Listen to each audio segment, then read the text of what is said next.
Hi, Tim from Scott Country National. What I'm going to talk to you today about is how to fit your PARD to your day scope.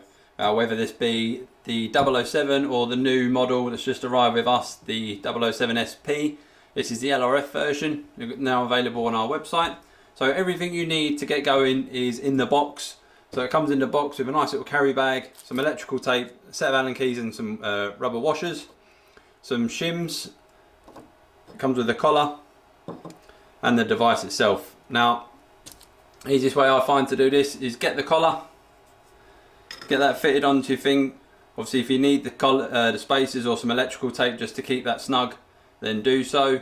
With the Allen key, just take out all the slack that's in the top there, and then lock the latch down, and that's the collar fit and tight there on your eyepiece.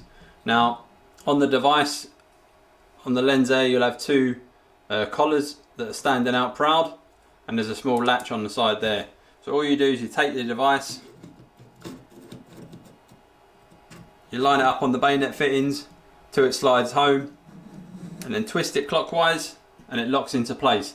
That's the device good to go now. That's you set up, ready to rock and roll, having turned your day scope into a night scope with a laser rangefinder and built-in IR. Additionally, you can add an additional IR on the top there on the Picatinny rail.